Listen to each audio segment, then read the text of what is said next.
Je vais essayer de penser à une petite histoire. Il y a un papa, il entend des cris des pleurs dans la chambre des enfants. Il court. Qu'est-ce qui se passe? Qu'est-ce qui se passe? Pourquoi ces cris? Pourquoi ces pleurs? Papa, on joue. C'est quoi ces jeux? C'est quoi ces jeux? À quoi vous jouez? Papa, on joue. Mais pourquoi vous criez? Pourquoi ces pleurs? Papa, on est en train de jouer. Mais à quoi vous jouez? Ces cris, ces pleurs. Ben papa, on joue à papa et à maman.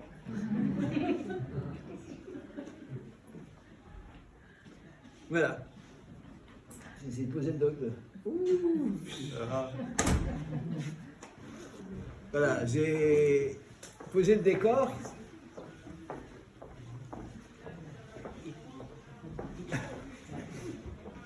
Comment réussir l'éducation de ses enfants?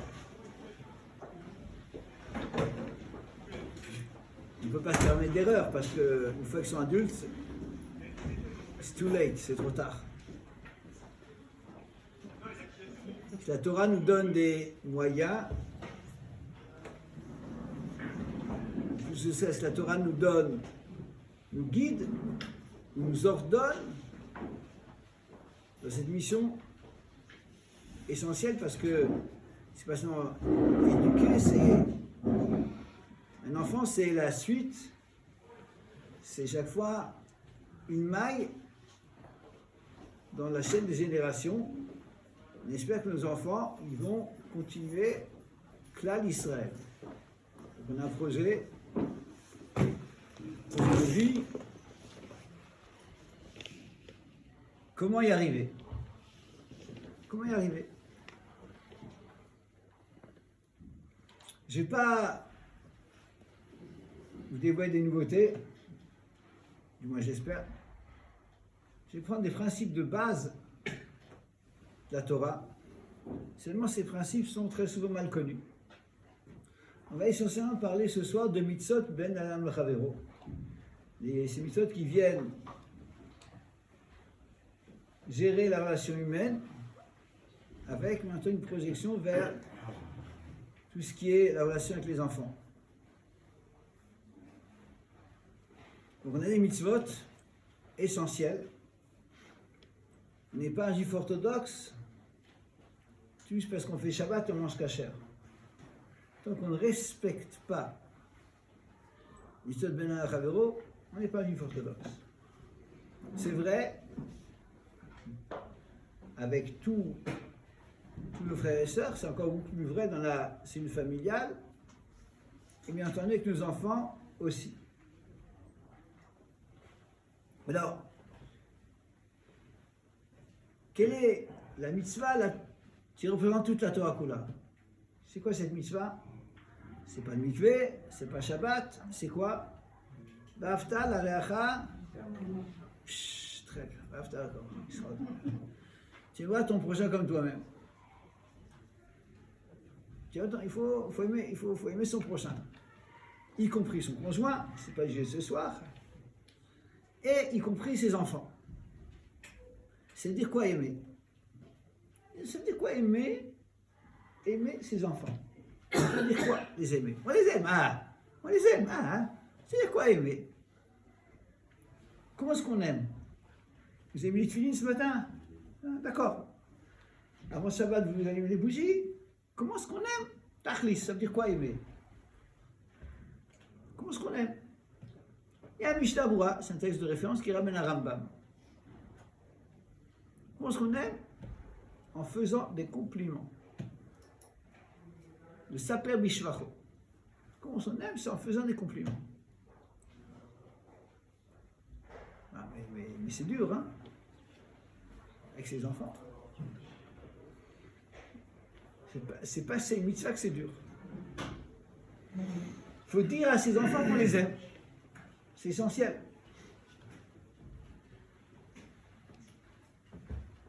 Il y avait une fois un monsieur aux États-Unis, il allait à un cours chez son rave, et le rave a dit, il faut dire aux enfants qu'on les aime.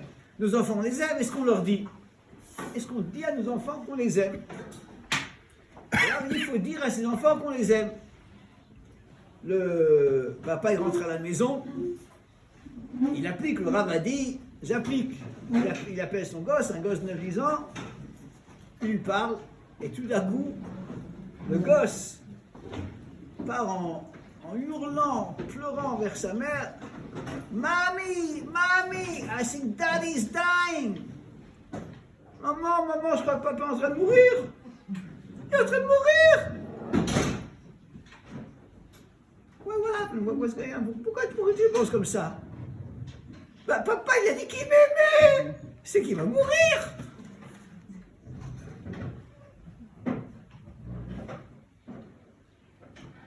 Il faut dire à nos enfants et à nos adolescents qu'on les aime.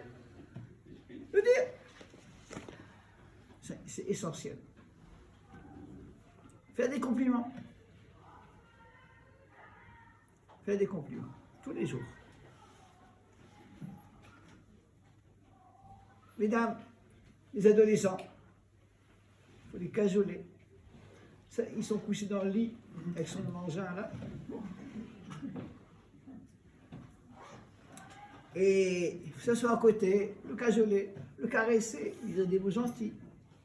Les enfants, Shabbat matin, les enfants, 5 ans, 6 ans, pas toute la nuit, mais le matin, les prendre dans le lit parental, c'est important. Ils doivent ressentir la chaleur des enfants, des parents. C'est important.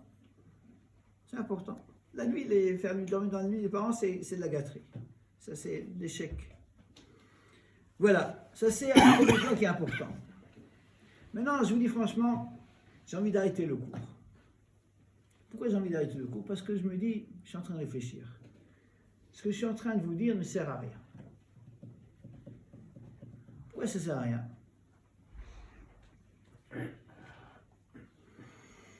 Parce que vous êtes ici, je me fais des soucis pour vos adolescents. Qu'est-ce qu'ils sont en train de faire? Qu'est-ce qu'ils sont en train de faire? Moi, je le sais. À quoi ça sert? À quoi ça sert ce que je suis en train de parler? Moi, j'aime étudier la Torah. Ce que je suis en train de faire, c'est beaucoup moins captivant qu'étudier la Torah. Alors, regardez, je pense que je vais vous lancer un défi.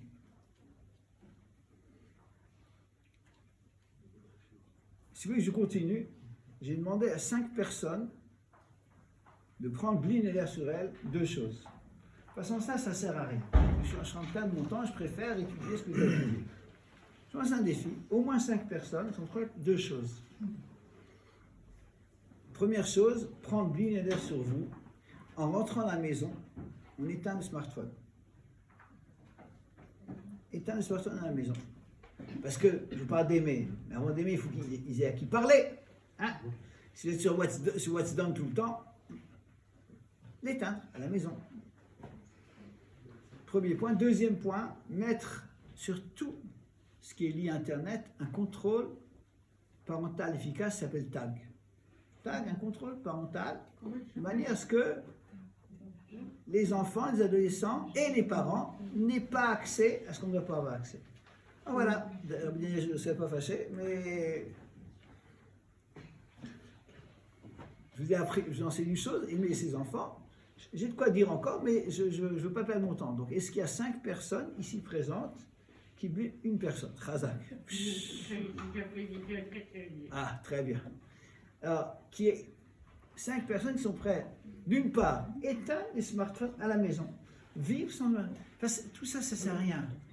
Si vos enfants ne ressentent pas que vous êtes avec eux, c'est une perte de temps. C'est du quoi aimer si l'enfant vous parle, vous êtes en train de manier votre truc. À quoi ça sert? Je perds mon temps. Alors, messieurs, mesdames, voilà, je vous remercie de... Non, mais... À partir de quelle heure on peut être en dessous? Dès qu'on rentre à la maison. À la maison, pas de smartphone. Je veux vous aider. Hein? C'est pour vous. Personne? Non, Éteindre le smartphone à la maison. Vous êtes prêts? Il y en a une, voilà, il y a déjà un volontaire. Hazak. Il y a un deuxième? Un. Deux. Il en faut encore trois. Trois, vous êtes prêts? Trois. Ah. Il en faut encore deux. On peut avoir plus de 5. 3. Je peux vous garantir une chose. Ce que je vous dis, c'est du bon sens, non? D'accord. Ah, qu'est-ce qui est le plus important, votre smartphone ou vos enfants? Sérieusement.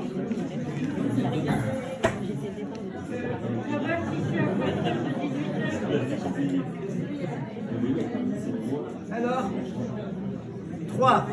Il faut encore 2 volontaires. C'est tellement difficile. Ah, bon, 7, 4, bon, 5. Maintenant, si je peux me permettre, ceux qui vont le faire, non seulement ils ont le mérite du cours, mais bien je prierai, je vous ferai passer une petite feuille avec vos noms, bien je prierai pour la réussite des enfants. Mais prier, c'est par rapport à la destruction, c'est en train de tout détruire. Mesdames et messieurs, ça veut dire quoi un adolescent qui est seul à la maison avec un Internet non filtré? Messieurs, vous avez eu 15 ans, 16 ans, 17 ans. N'est-ce pas qu'on est tenté par la violence? Et après, je par là, non, par la pornographie. Un garçon de 14 ans, 15 ans, qui a vu des scènes de violence, de pornographie, demande à n'importe quel psy, il est détruit à vie. C'est ce qu'on ne peut pas effacer. Le grand-père de Rav Eliachiv va dire, il n'y a pas de savon pour la mémoire. Messieurs, vous savez, je ne prends pas d'argent pour mes cours, ce qui me permet de vous dire tout ce que vous devez entendre. Ça plaît pas, ce n'est pas du tout mon souci. Vous avez une responsabilité. Le cours est enregistré par Kadosh Baruch Hu. Sachez que vous, les parents, vous avez les moyens de vous protéger. Tag, mettez une protection. Vous ne pouvez pas demander à votre fils, c'est un garçon, de ne pas regarder si vous-même n'avez pas un filtre, si c'est de bon sens. Il faut mettre un filtre sur son smartphone, un filtre sur l'ordinateur de la maison. Qu'est-ce qu'ils font les garçons maintenant? Je le sais. Ils ont de bon sens. Je veux vous aider. Mais tout ce que je dis ne sert à rien. Moi, je dois m'occuper en me père d'Israël de retaper le irréparable. Comme donné statistique, Strasbourg, vous êtes relativement préservé. Ce que je fais ici, je le fais à travers la France. J'étais à Lyon il y a 3 semaines. J'ai parlé avec Rabbi Raphaël, c'est le fils aîné de Rabbi David Khanan Pinto. On travaille ensemble. Il m'a dit qu'aujourd'hui à Paris, dans beaucoup de milieux, il y a 50% des jeunes qui prennent la cocaïne. D'accord? La cocaïne, c'est fini. Les garçons, 50% des garçons. Pourquoi ils prennent? Je vais vous expliquer. Vous compreniez? Un garçon qui a toutes les... Il a tout fait. Il a tout fait. Il a tout fait. Il a tout vu. Il n'y a plus rien qui lui apporte. Il a tout fait. Toutes les bêtises du monde, il les a faites. Il n'a plus pourquoi vivre. Strasbourg, c'est... Bon, il y a un peu de retard encore par rapport à ça. Mais 50% des jeunes, dans 3 ans, 4 ans, j'espère me tromper, 50% des jeunes prennent la cocaïne. Vous savez ce qu'est la cocaïne? Vous avez une responsabilité. Si à la maison, il n'y a plus à qui parler, rien ne remplace la présence, la chaleur, l'écoute, la gentillesse. Rien. Et lorsqu'il n'y a pas ça, et en plus il y a le gosse, il voit des choses insupportables. Dreyfus, il n'est pas très sympathique ce soir, on peut dire. Je veux que vous le sachiez. Alors, on va maintenant, Bisrout à ces 5 personnes, je vais faire un petit passer une liste avec les noms, s'il vous plaît, comme ça On va essayer d'avancer un petit peu. On va essayer de... Comment est-ce que concrètement, on a des enfants, des adolescents, préadolescents, qu'est-ce qu'on doit faire à part leur dire qu'on les aime?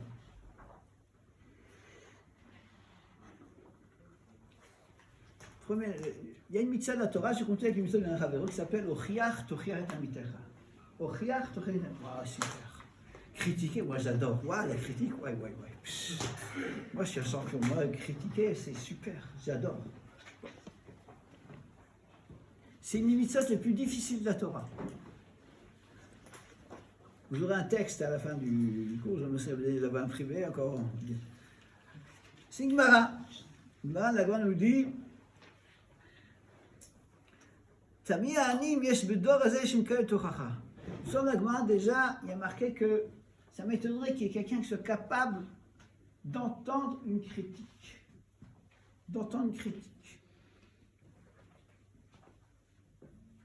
Tami Ani, la Gemara continue, je serais étonné, ébahi si quelqu'un est capable de faire une critique. Les critiques détruisent,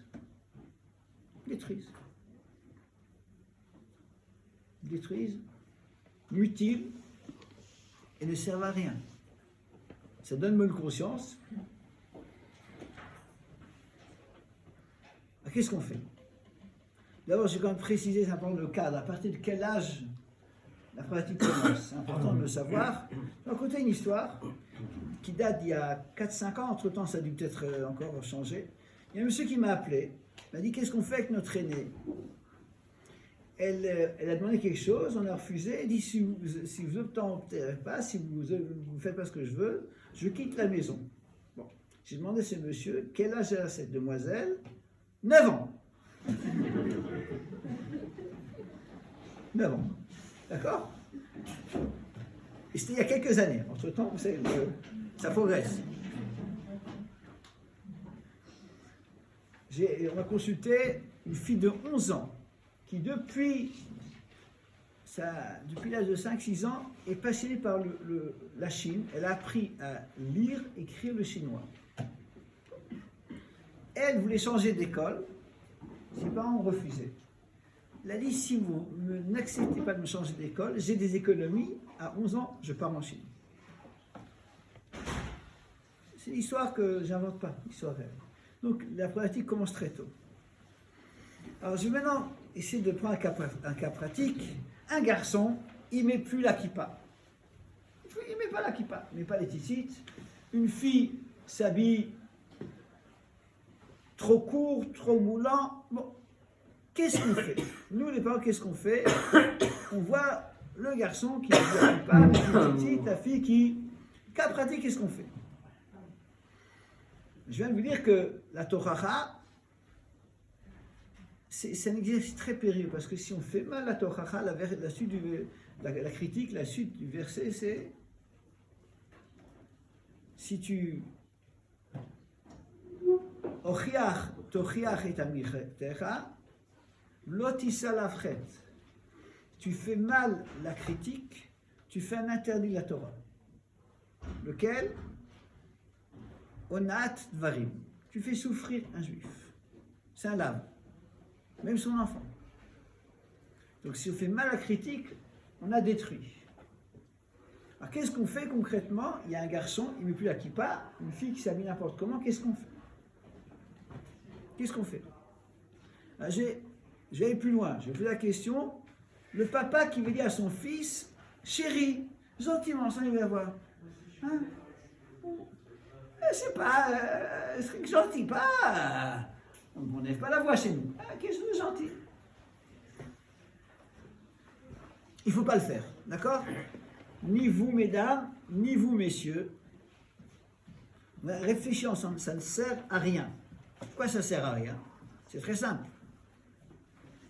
Le garçon, elle ne lui est pas tombée toute seule la kippa. Il n'a décidé de plus la mettre, d'accord? La demoiselle décide de s'habiller mal. C'est un choix. Vous allez lui dire maintenant, fiston, gentiment, sans élever la voix, d'accord? Il y a deux possibilités. S'il met la kippa, il va haïr son père. Hein? Il est forcé, il veut pas la mettre. Il décide de pas la mettre. Il va haïr son père. Et s'il ne la met pas, c'est son père qui va le haïr. Hein? Chaque fois qu'il va le voir, oui, t'as kippa. Ça sert à rien. J'ai pris un exemple.